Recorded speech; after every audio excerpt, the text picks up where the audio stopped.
Today I am going to speak to you on Tapasya. But before I speak to you on Tapasya, I must speak to you about the 4 pillars of Dharma. Because these 4 pillars of Dharma are the minimum Tapasya anyone is expected to perform. In the Bhagavad Puran, there is a famous story of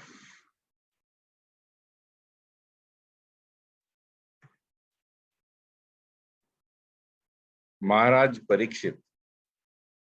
And Maharaj Parikshit is traveling through the kingdom at around the time of sunset. And as he is walking in the kingdom, the sun is setting, the breeze is suddenly still, and in the dark or the twilight, he hears all kinds of inauspicious sounds. He hears the howling of a dog, which is howling at the moon. He hears the braying of a donkey. He hears the hoot of an owl. And in this dusk, when the sun is nearly set and you can see the twilight entering, the darkness has entered everywhere, Maharaj Parikshit hears the plaintive cry of a bull that is in great distress.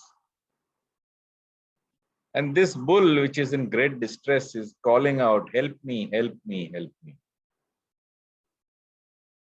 And this is that part of the Bhagavad which describes the advent, the entry, the beginning of Kali Yuga. So Kali Yuga is the age of quarrel and dissent. It is the age when corruption is on the rise, when evildoers flourish, when people who are predators of the good and pious people flourish in the kingdom. And just when Kali Yuga is about to start, he hears this bull crying out, "Save me, save me." So Parikshit, who is the ruler of the land, who is the Kshatriya, who is honor bound to protect his citizens, he travels to the sound to hear to the sound of the cry of the bull. And he comes across an individual who is the incarnation of Kali Yuga. And this incarnation of Kali Yuga is a short, misshapen, dark dwarf who is carrying a sword in his hand. And he is wickedly cutting down the 4 legs of the bull. The bull, which is a white bull, represents Dharma. And the 4 legs of the bull, the 4 legs of Dharma, the 4 pillars of Dharma are compassion. Compassion is the first leg of the bull. The second leg of the bull, the second pillar of Dharma besides compassion, is austerity or Tapasya. The third leg of the bull is cleanliness. And the 4th leg of the bull is honesty. So the 4 pillars of Dharma, which are represented by the 4 legs of the bull, are compassion, austerity, cleanliness, and honesty. And this incarnation of Kali Yuga is cutting down the 4 legs one by one. Compassion, the first pillar of Dharma, is destroyed by eating products of violence. Compassion is destroyed by meat eating. Whenever you kill an animal, a fish, a bird, for the pleasure of your tongue, or you pay someone else to do it, you are contributing to the destruction of the pillar of Dharma, which is called compassion. And this leg was being cut down by the incarnation of Kali Yuga. The second leg was Tapasya, which is austerity.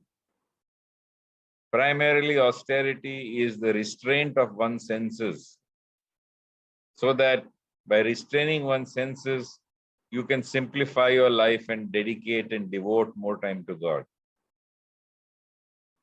But a person who is devoid of austerity finds it very difficult to control his mind, sometimes impossible to control his mind. And this pillar of Dharma, which is called Tapasya or austerity, is destroyed by intoxication. So by the taking of alcohol, by the taking of cocaine, by the taking of marijuana, by taking all other addictive substances, which include pan parag, pan masala, betel nut, by becoming addicted to all these things, they become the destroyers of tapasya. Anything that becomes a habit to you, anything that you crave, which you cannot do without, anything from which you are not free, which your senses force you to go and have because your senses are addicted to these substances. These are known as the destroyers of the second pillar of Dharma, which is known as Tapasya. For some people, even tea, even coffee can become an addictive substance which destroys Tapasya. So you have to be careful to see that you are not addicted to any of these things. In fact, it is better and best if you don't have any of them at all. The third leg of Dharma is known as cleanliness. This is a pillar of Dharma, to be clean. And one has to be physically clean and one has to be mentally clean. But what happens when you engage in illicit sexual activity? So when you engage in illicit sexual activity,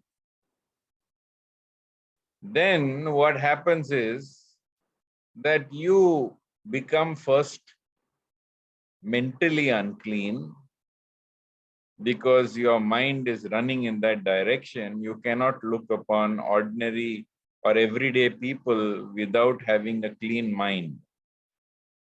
People of the opposite sex are not happy working with you because they can see it in your eyes, they can see it in your face, they can see it in your behavior because your mind is unclean.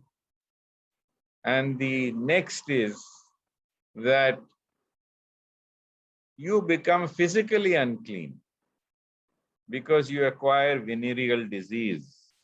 You can acquire gonorrhea or syphilis, or worse, you may acquire AIDS. In fact, in some countries, some Western countries, almost a third of the population has herpes genitalis. So you can see that breaking the pillar of Dharma, which deals with cleanliness, results in becoming physically unclean and mentally unclean as well. The fourth pillar of Dharma is called honesty. And when you have honesty as a pillar, the happiness is great in the populace. But people who want to destroy this pillar of honesty, you can spot them because they are addicted to gambling. Gambling is a means by which you try to transcend the law of karma unfairly. and you try to get what you do not deserve. And thus, by trying to cross the law of karma, you unnecessarily subject yourself to destruction. The fact is that you cannot break the law of karma. You can only break yourself against the law of karma. And many examples are given in the Mahabharata of Nala and Damayanti, the examples of Yudhishthir, and many other cases of gambling. Because at one time there was a tradition that a Kshatriya could never refuse anyone who challenged him to battle and who challenged him to a game of dice or gambling. But by indulging in gambling, you destroy honesty. Therefore, the four pillars of Dharma are eating products of violence. Number two, becoming addicted or having an intake of intoxicants. See, not the word intoxicants. You are taking in toxins. So it's called an intoxicant. Don't believe all these liquor industry funded studies that liquor is good for your health and one drink a day will do you good. One drink a day will guarantee you that you will get cirrhosis of the liver. And this cirrhosis of the liver will lead to your vomiting blood and dying or developing hepatocellular carcinoma. It will save your life to follow these basic austerities that I am recommending to you. Similarly, eating products of violence, I have already discussed in great detail in You Are What You Eat. It also shortens your life by 8 years. It brings upon diseases like colon carcinoma, which is becoming increasingly prevalent at a younger age in India as meat eating is spreading. Similarly, with illicit sexual activity, more and more people are getting herpes genitalis. More and more people are contracting other venereal diseases. Even a disease like syphilis is making a comeback. And I don't need to tell you about AIDS. Everyone knows about AIDS. All of these are the result of illicit sexual activity. So starting with pornography and going on to indulging in illicit sexual activity, all these pollute your mind and pollute your body and make you unclean mentally and physically. So similarly with gambling. So when Maharaj Parikshit saw him, he threatened him with death. This incarnation of Kali Yuga was threatened with death, and he was asked to be banished from the kingdom. But this incarnation of Kali Yuga took shelter of Maharaj Parikshit. And he said that you must give me some place to live in your kingdom, because I need shelter from you.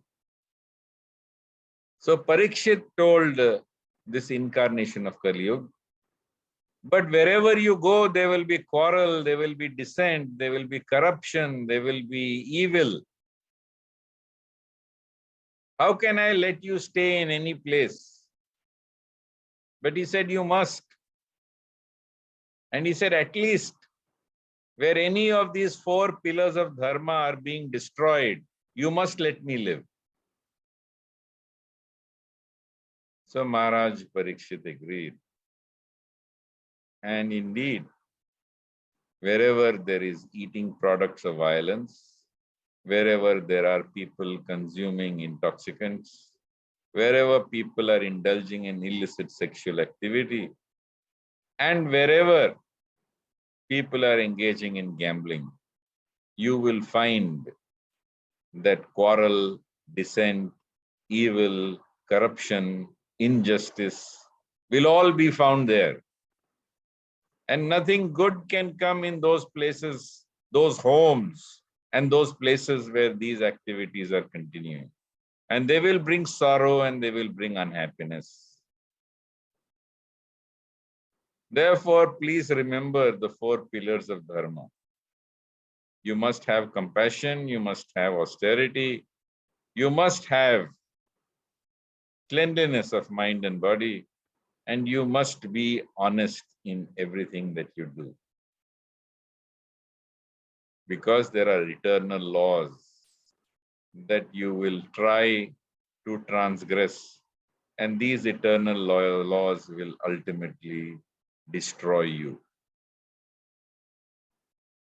The fact is, as a doctor, and having reached a certain physical age of the body, I have now seen so many people who are smokers, so many people who are drinking, so many people who are engaging in illicit sexual activity, so many people who are gambling reach unfortunate ends.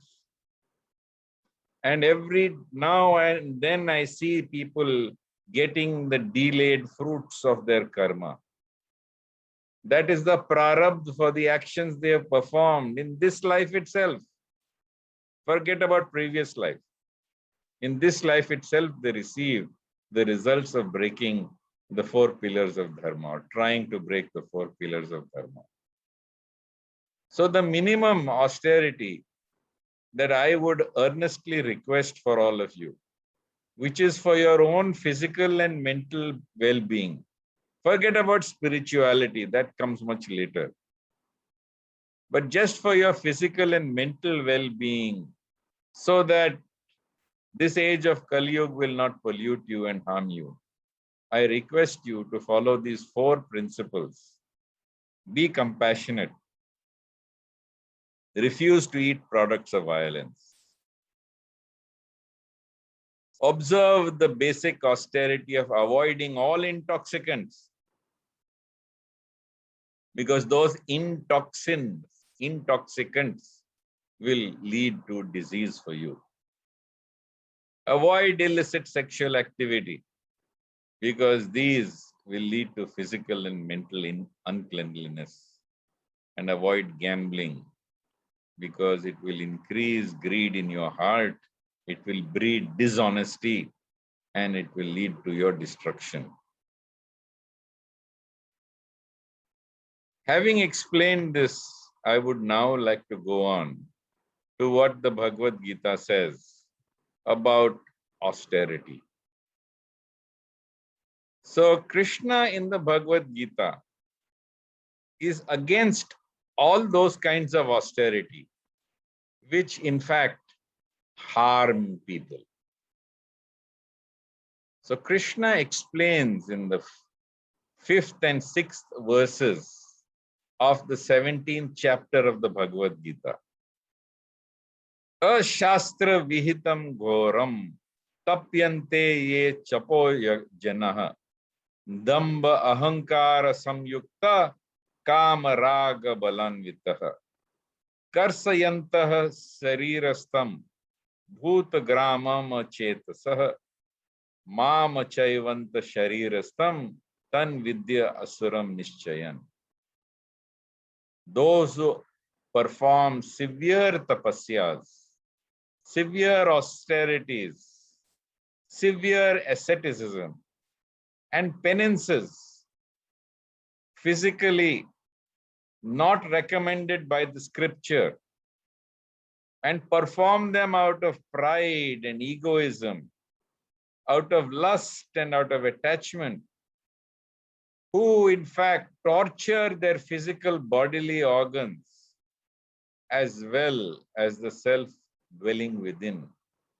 These people are known to be demons. Of course, when the Bhagavad Gita was spoken by Krishna, there were many people who followed what we know as the Shramana philosophies. And these Shramana philosophies, some of them strongly represented or promoted Tapasya. And they demanded austerities like fasting for days and weeks on end.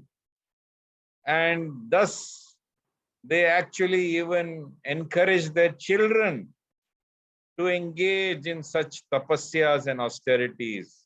And they made a big thing of it. Even today, in modern day, when their child fasts beyond a certain number of days without food and water, they hire a big hall and they keep their starving, fasting child as an object of veneration. And we have examples which you can read in our own newspaper, The Times of India, that children have actually lost their lives by performing such austerities and tapasya and fasting beyond what the physical body can bear. This is ridiculous. This is the nature and the behavior of demons. So no one should engage in extreme fasting and extreme tapasya. There are people who lie on beds of nails. There are people who hang themselves by their feet. There are people who hold their arms in the air for years on end. These are all tapasyas which are performed by demons. They are performed, in fact, they are performed by people who are demonical and who follow God knows what scriptures which give them the instructions to perform such things and torture their children and their own bodies. Krishna recommends in the Bhagavad Gita that there is a threefold austerity, which is what he recommends. And what is this threefold austerity that Krishna recommends? Krishna recommends austerity of the body, austerity of speech, and austerity of the mind. And in chapter 17, text 14, Krishna mentions, Deva Dvijya Guru Prajna Pujanam Saucham Arjavam Brahmacharyam Ahinsam Cha Shariram Tapaha Uchyate. Austerity of the body, tapasya of the body, is bowing the body, offering Dandvat Pranam to the Supreme Lord, to all worshipable beings, to the spiritual teacher, to the priests, to your superiors like your father and your mother. This austerity of the body includes cleanliness, bathing frequently, regularly, simplicity, being straightforward in your behavior and body language, observing celibacy outside of your home and your wife, so that you do not cast a lascivious gaze upon people who are not your spouses. Non-violence, not engaging your body in violence. All of these are known as tapasya of the body. So this is tapasya of the body recommended by Krishna. Similarly, Krishna mentions in chapter 17, text 15, austerity of speech. And what is tapasya of speech? Krishna doesn't want you to be silent with your words. Krishna, in fact, says, Anudvega karam vakyam satyam priyam hitam cha yat swadhyaya bhashanam chaiva vanmayam tapa uchyate. Do not speak anything that disturbs anybody's mind. Avoid speech that disturbs anybody's mind. Don't say anything that disturbs anyone's mind. Speak the truth, but speak that truth which is beneficial, and speak that truth which is pleasant. So don't speak the truth, or don't speak anything if what you're saying is not the truth. Don't speak anything if the truth is unpleasant. And also don't speak anything if your speech is not beneficial. So, for example, you may tell your son, oh, you child, you are very brilliant. You don't need to study even though you have exam tomorrow. It may be the truth. It may be very pleasant for him to hear, but is it beneficial? Certainly not. So what you speak should not disturb anyone's mind. It should be the truth. It should be pleasant to hear, and it should be beneficial. Then your speech should never be giving your personal opinion. Your speech should not arise from your ego, from your ahankar. It should not arise from I, me, myself. This is what I believe. This is my opinion. I think this is the thing to do. But rather you should quote from authority. Swadhyaya Bhashanam Chaiva.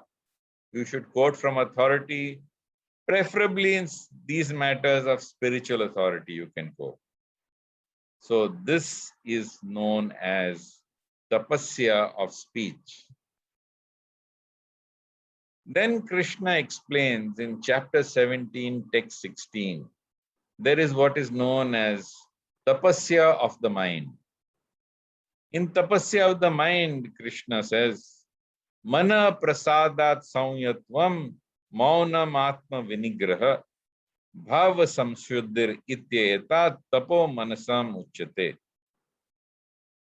So what does Krishna want you to be? He wants you to be straightforward, without duplicity, without planning and plotting and scheming in your mind. You should have a silent mind ideally. This is called maun. Maun is not necessarily speech. Here Krishna speaks of maun or silence as maun of the mind. He wants you to control your senses, to restrain yourself. And constantly, he wants you to have purification of your emotions, so that negative emotions don't flood your mind. So all these Krishna explains is an austerity of the mind.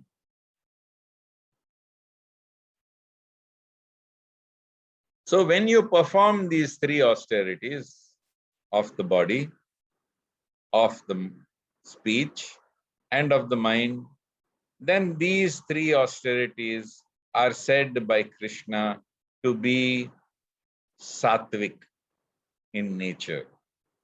Because you do these austerities not to benefit yourself materially, but you do it to please God.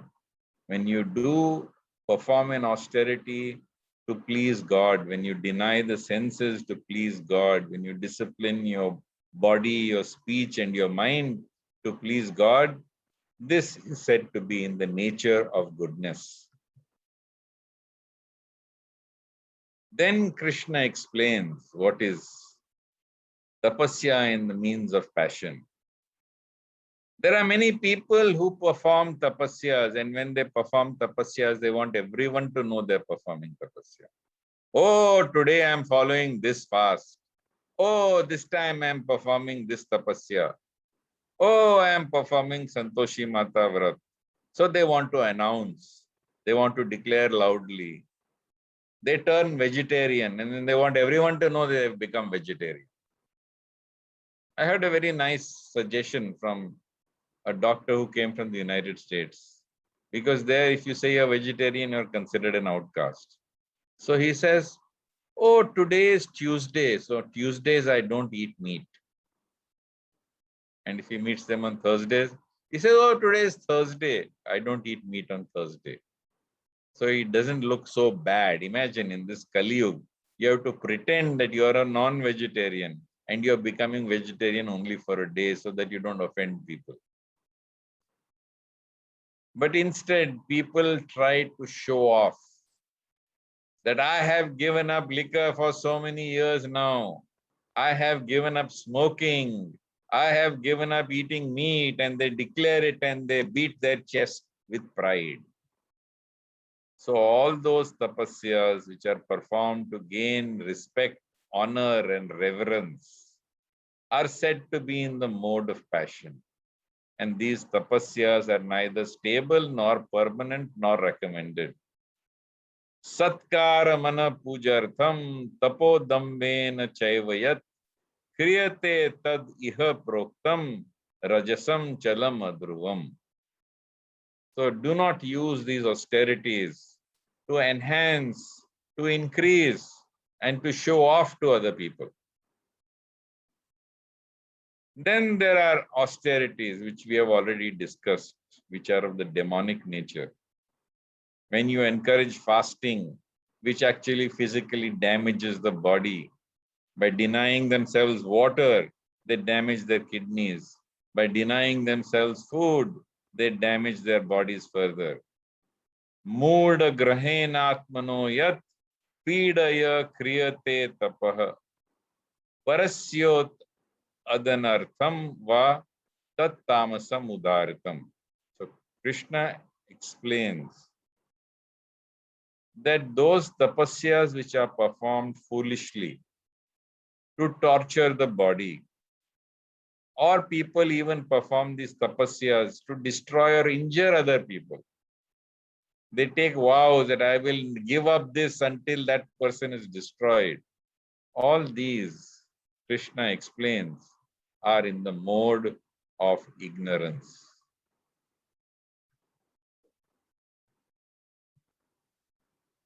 But it's important, Krishna in the Bhagavad Gita actually does not recommend great austerities. He does not recommend fasting in the Bhagavad Gita. You'll rarely find, you'll never find anything in Bhagavad Gita which recommends fasting. These ideas of fasting on certain days and such like are actually the result of scriptures that have come thousands of years after Bhagavad Gita. Bhagavad Gita, in fact, goes to the opposite extent. He recommends austerity of the mind, austerity of the body, austerity of speech, and austerity of the mind. And he recommends those austerities to please God.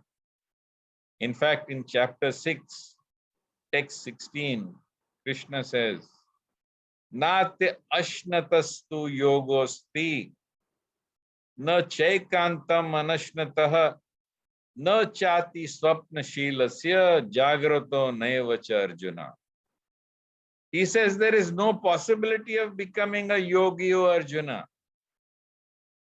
If you eat too much, which of course is condemned, but he says even if one who eats too little, that also is condemned. So Krishna does not seriously recommend fasting. He also says it is not for a person who sleeps too much or one who sleeps too little. And then Krishna says in chapter 6, text 17, which everyone should know to understand how to behave to please God.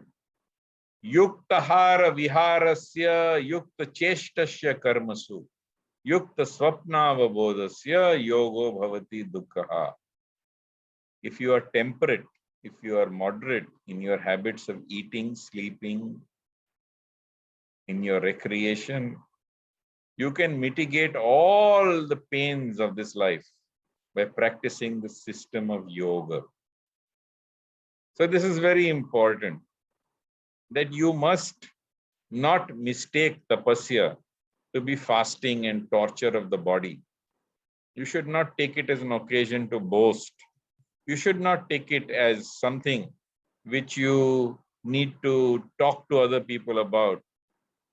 Austerity of the body, austerity of the speech, and austerity of the mind to please God. These are the austerities, only austerities that Krishna wants. I mentioned the 4 pillars of Dharma because I wanted you to become aware that these are the minimum austerities which will help you to lead a healthy and normal life, where 50% of the problems in your life will be removed if you give up meat eating, illicit sex, intoxication, and gambling. Other than that, tapasya is to simplify your life so you can devote more time to God.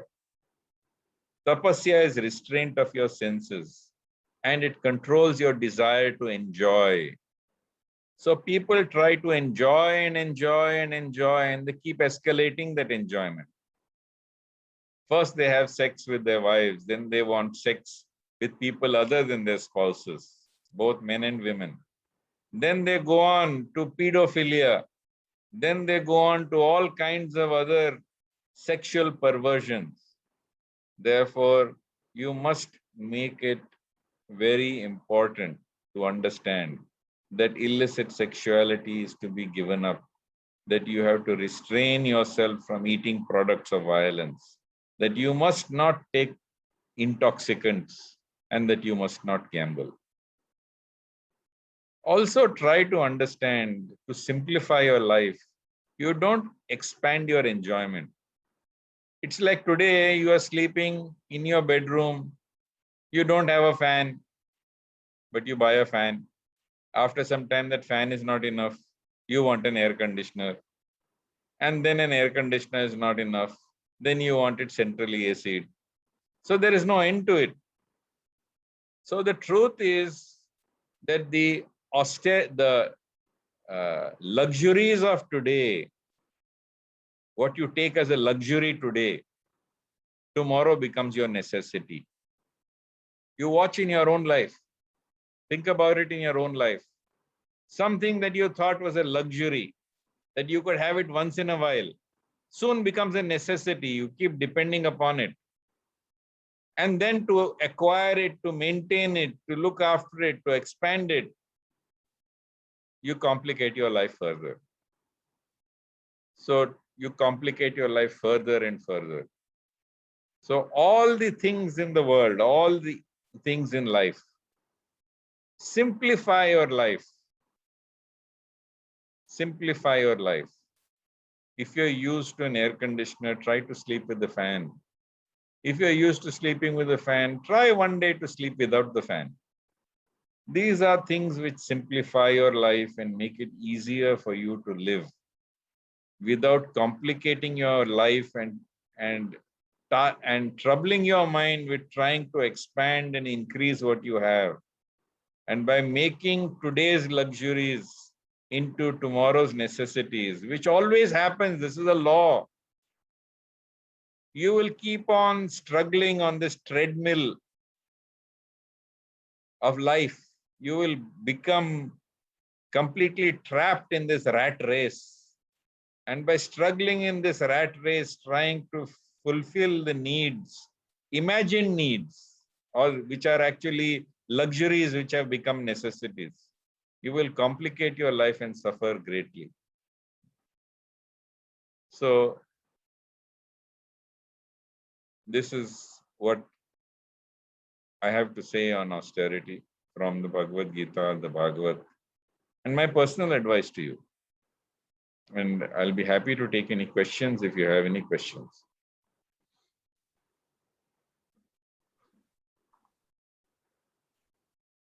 Are there any questions? Yes, sir. Morning, sir. So our first question is, can you hear me clearly, sir? Yeah, very clearly. Okay, great. Our first question is regarding practice of austerity of speech and mind. What you say may be true and useful, but it may not be pleasant. Should one still go ahead? It's clearly said in this verse that Anudvegam karam vakyam satyam priyam gitam chayat swadhyaya bhashanam chaiva vanmayam tapah uchyate. If someone in front of you, perhaps, I mean, I don't like to make value judgments here or critical judgments. Suppose you feel that person is ugly. So should you tell that person, hey, you're really looking ugly today? It's the truth. Yes. It may be beneficial. That person needs to go and have a shave and wash his face or whatever. But is it pleasant? You would not say it's pleasant. In fact, I strongly recommend a book which is called Non-Violent Communication. It's called Non-Violent Communication, or NVC. So you should read that book because that helps you to, in that first verse of austerity of speech called Anudvegam Karam Vakyam. And there are some things that actually bring about a rift between you and the other person. Even if it is your child, So if, for example, you criticize, often we criticize children. Oh, you are terrible. Oh, then we compare. Why can't you be like this neighbor's child? So that's another no. No criticism, no comparison, no classification. Oh, you are a dull boy. So criticism, comparison, classification, all of these and all other similar blocks in communication come about because you break this law of austerity of speech, which is given by Krishna in the Bhagavad Gita. Whereas Krishna says very simply, don't disturb anyone's mind. If you want an elaboration on it, I would strongly suggest that you read the books that have been written on the school of philosophy called non-violent communication. And this has been used in places where there have been communal clashes, where there have been, clashes between Protestants and Catholics in Ireland. It has been used in places where there was apartheid, like South Africa. It has been used where there are all kinds of conflicts between, say, Hindus and Muslims, or Christians and Muslims. So you need to know what is austerity of speech. And you must learn how to speak so that you don't disturb anybody. Right, thank you. Dr. Shantanu, in our lives, a lot of people undertake austerity as a means. So what I'm trying to say, a lot of people take, a mannat, like we say, that, oh, if this happens, I will do this. I will go to Vaishno Devi, or, I will visit the temple. Or is it the right way to approach God, or is it not? We often say that if this happens, I will do a 24-hour fast. If I get this dream job, I will do this. So is it the right way to really follow austerity? Because a lot of people do it. So it's a very childlike way of approaching God. Means you think that God is your order supplier. And because God is your order supplier, you tell God, give me a Mercedes Benz, give me a beautiful flat, and I will give you 3 coconuts instead. Or I will observe a fast, or I will do this, or I will do that. So this is a very simplistic approach, and it's a very materialistic approach to God.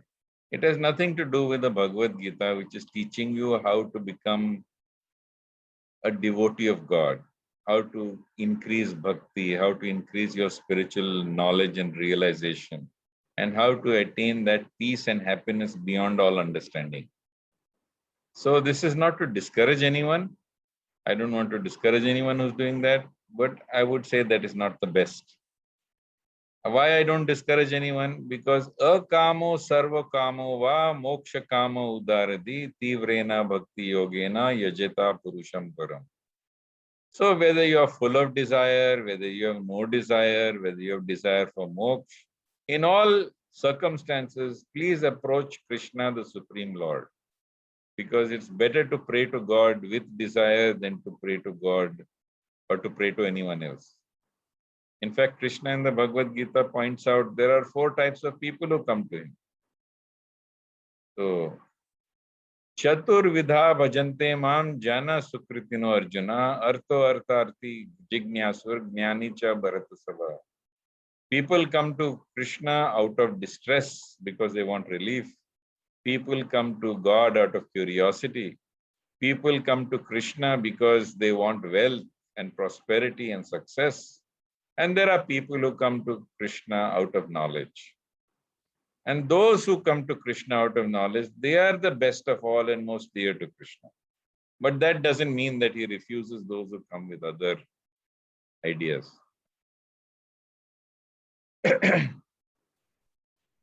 Okay, great. Another question that we have on Zoom, Dr. Shantanu, is you mentioned, gambling and addiction of all sorts. So a lot of people invest in, the trade, the equity, share market, Bitcoin, cryptocurrency. There are so many. Is that gambling, or does it classify under gambling, or is it just like an investment? See, originally the whole equity cult that developed was based upon true value. which was based upon the earnings of a company. But actually now, because of the flooding of the market by the central banks all over the world, it is run on liquidity and wherever money runs. So it's very difficult to recommend it unless you're doing it as an investment. The best I can say is that if you do it as an investment, that's fine. If you're doing it for trading, I strongly discourage this. Because trading will destroy your peace of mind. Just like gambling does. It destroys your peace of mind. It will destroy your honesty. It will destroy your ideas of getting what you deserve as a result of karma.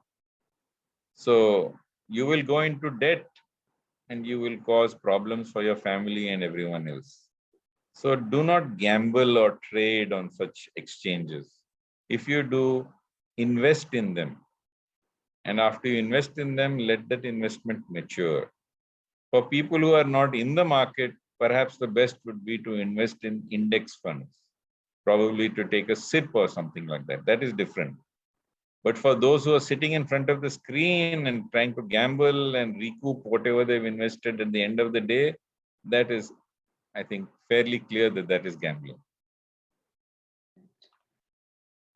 Okay, Dr. Shantanu, in a professional workspace, where you have to do a lot of things, you don't have a lot of time on your hands, you have to deal with all kinds of people. So if one should follow austerity in a professional space also, and how does really one go about it? Because, first of all, austerity in business environment is bowing your body or your head out of respect to the people that you're meeting. Don't try to be arrogant. So bowing your head, bowing your body, being respectful to other people with your body, being truthful, right? So all these are austerities of the body. When you deal with people in business as well as in your own firm, make sure that you don't disturb their minds. You speak the truth, but don't speak that truth which offends anybody. And speak that truth which is beneficial to people. Let your mind be peaceful and calm and placid and silent. Keep control on your emotions so that your emotions are purified and there is bhava samshuddhir. So all these are austerities of the body, the speech and the mind, which actually help you both in your spiritual life internally and also in your business life externally.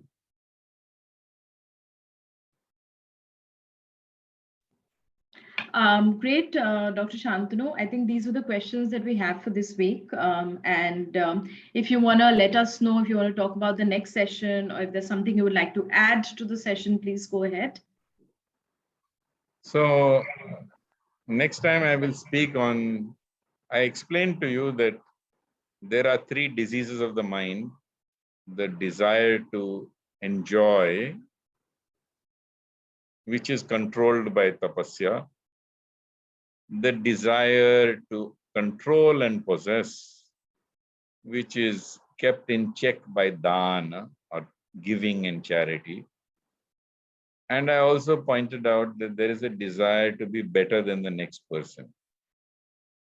And that it is through yajna or sacrifice by which your ego is annihilated, that through yajna you annihilate your ego and thereby you control that desire to prove yourself to be separate and better than others. And next time I will cover that section which deals with yajna. Great. Thank you so much, Dr. Shantanu. This is a lovely session, and we look forward to the next session. And thank you. Hare Krishna. Yeah, Hare. thank you. Thanks. So Hari Om, Jai Shri Krishna, Hare Krishna.